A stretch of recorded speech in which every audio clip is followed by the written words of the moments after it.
Magandang araw mga kagulay, welcome back sa akin channel. Greggy Farmer nga po pala ulit to. Bali, ngayong araw na to mga kagulay ay update ko kayo dito sa talim nating talong mga kagulay. Na pinangako ko nakaraan na lagi ako mag-update pero hindi ko pa rin nagawa mga kagulay. Gawa nga ng sobrang busy dito mga kagulay. Ayan. Ito na yung 2 linggo na talong natin mga kagulay. Magta-3 linggo na nga siya mga kagulay. Kaya kung mapapansin nyo ay meron na siyang bulaklak mga kagulay. Magta-3 linggo na siya. Yan siya mga kagulay. Ito yung mga kagulay yung ulitin ko mga kagulay. Ito yung pinagtaniman ko ulit pinagtaniman ko dati ng talong. Hindi ko na siya binago. Kumbaga hindi ko na siya niland prep uli. Kumbaga yun nga, yung tulad ng sabi ko nakaraan, kung natatandaan nyo, sobrang layo na kasi nung kadugtong nung vlog ko, ay inispiran ko to ng iba't ibang klase ng fungicide o kung ano man pampataba sa lupa. Ganun na lang ginawa natin dito mga kagulay kasi hindi na nga natin na bungkal mga kagulay. Pero okay pa rin naman yung tubo niya mga kagulay. Yun nga lang ay nagsisimula na rin na naman tumubo yung mga damo mga kagulay. Ispiran na lang natin ng pandamo yan mga kagulay. Yan na siya. Ayan ang ating Calixto F1 mga kagulay. Hanggang dun yan mga kagulay. Ito ay nasa kulang 19 mga kagulay. Unti na lang tong tinanim natin dito mga kagulay. Itong kabaak lang to. Kabaak lang to mga kagulay. Kasi ito yung iba. Yan tataniman ng ampalaya. Ito yung kabaak naman niya. Tinaniman natin ng talong. Yung dati ang ampalaya mga kagulay, yung sinabi ko sa inyo na umabot kami ng 23 harvest, 24. Ayan naman yun, naging silihan na siya mga kagulay. Hindi rin yan niland prep. Kumbaga yung pagitan naman yan mga kagulay ay yun lang yung niland prep mga kagulay. Pero yung yung pinanggalingan na hindi na. Sa next vlog na lang yan mga kagulay natin ko-content yung sili at saka dito sa ampalaya. Muna tayo, focus muna tayo dito sa talong nitong vlog na to mga kagulay. So yung mga kagulay, kung napapansin nyo may nakatayo ng kawayan kasi yan yung kawayan na dati mga kagulay.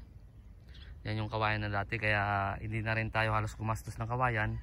Tapos nga katulad nung yung drip, ayan na rin yung drip niya yung dati yung maglalagay kami ng drip noon kasi sobrang init, 2 buwan halos na ay hindi rin umubra gawa nga ng mahinang tubig. Kaya ngayon ay magdadagdag na lang kami ng metro o kaya 2 metro na ang tubig namin mga gulay. Yung kumbaga ano ba pangalan nito? Basta yung mga gulay, maintindihan nyo na lang. 2 metro. Kaya nyo mga kagulay, nagbitbit ng puso daw. Kukuha na natin, shout out daw dyan sa Burgos. Mga kagulay, yung mga chicks nya dyan mga kagulay. Yan nating kasamahan dito. Siya na lang yung natira. Tsaka yung asawa ko. Ayun. Yung pamilya ko rin, maisingit ko lang yung pamilya ko rin nandito na mga kagulay. Kasama ko na dito. Dati iniwan ko sa Mindanao ay ngayon ay kasama ko na ulit dito mga kagulay. Kaya medyo maganda-ganda na rin ng natin, aura natin mga kagulay. Ayan. Tsaka yung anak ko ay dito na rin nag-aaral mga kagulay. Ayan na siya yung ating talong mga kagulay. Magti 3 weeks na siya mga gulay. Kaya nga yung pinakita ko sa inyo ay may mga bulaklak na rin siya. Ayan. Pero mababa pa siya. Iba-iba talaga kapag kapag na land prep siya uli kaysa doon sa pinanggalingan talaga mga gulay. Kaya kung eto lang kasi mga gulay kasi ulan na nga ng ulan dito. Kaya kung ilaland prep, ulitin ko ulit mga gulay, kung ilaland prep ko pa ulit ay maabutan tayo ng ulan-ulan ay hindi na naman tayo makakapag-plat ng maayos. Kumbaga basang-basa na naman yung plat ay mas sa punggos mga kagulay. Kaya yun na lang yung pero kung sa inyo mga kagulay ay kung akong tatanungin, mas maganda pa rin na land prep nyo ulit mga kagulay. Kahit na matalong ulit ang itanim nyo, basta land prep nyo, yun ang pinakamaganda mga kagulay. Tapos ispray nyo ng mga kung ano man sa lupa, ganun na lang gawin nyo mga kagulay. Kaya itong ginawa ko, hindi ko sinasuggest na gawin nyo sa inyong gulayan. Hindi ko sinasuggest, ginawa ko lang to kasi gahol na nga sa oras, kumbaga gahol sa panahon gawa ng tag-ulan. Kaya ganun na lang yung ginawa ko mga kagulay. Ayan siya. Ayan ang ating talong. Calix to F1 mga kagulay.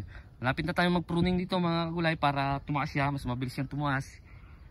Alam nyo naman ako, kilala nyo naman ako mga kagulay, moron pruning ako mga kagulay, hindi ako nagpapatuloy ng sanga doon sa ilalim ng Y. Kasi yun na yung practice ko, kumbaga yun na yung nakasanayan ko kasi mga kagulay. Hindi ko sinasabi na yun ang the best, hindi ko naman sinasabi yun ang pangit yun, hindi ko naman sinasabi mga kagulay. Kanya-kanya lang diskarte ba. Kung baga, lagi kong sinasabi, lagi namin sinasabi ng mga kapwa ko na gumagawa ng content ay hindi porkit binlog namin o kaya ginawa namin ng video ay yun ang gagayahin nyo, yun ang yung perfect na gagayahin nyo. Hindi mga kagulay, magiging basihan lang ninyo mga kagulay. Kaya kami gumagawa ng video. At saka kaya rin kami gumagawa ng video para may babalik-balikan kami kapag kung halimbawa na mga kagulay, may babalik-balikan kami. Yun lang ng purpose nung tsaka kung baka inspire na rin sa mga sa mga baguhan. Tulad nga lang ng sasabi namin, uulitin ko ulit, hindi po yun yung porkit nag-vlog kami o gumawa ng video ay yun ang gagayahin nyo, nasa inyo pa rin mga kagulay. Yan siya mga kagulay, hindi siya kailangan na nga siyang tanggalan din ng damo. Yan, may na rin siya ng gapang mga kagulay. Yan, ano bang tawag sa inyo yung ganyan mga kagulay? Dito kasi gapang tawag nila yan dito mga kagulay. Yan yung lip miner. Kung sa tamang tawag mga kagulay, lip miner ang may kagagawan yan mga ganito mga kagulay. Yan. Pero dito gapang ang tawag nila. Ayun mga kagulay. So hanggang dito na lang ako siguro mga kagulay. In-update ko lang kayo. Kasi gagawan ko rin ng yung sili. Pero hindi ko na siya sasama dito, kumbaga sa talong-talong lang, kumbaga at saka sa ampalaya. Pero papasilip na natin ang ating ampalaya mga kagulay. Pero gagawan ko pa rin siya ng vlog mga kagulay, yan, ang ating ampalaya.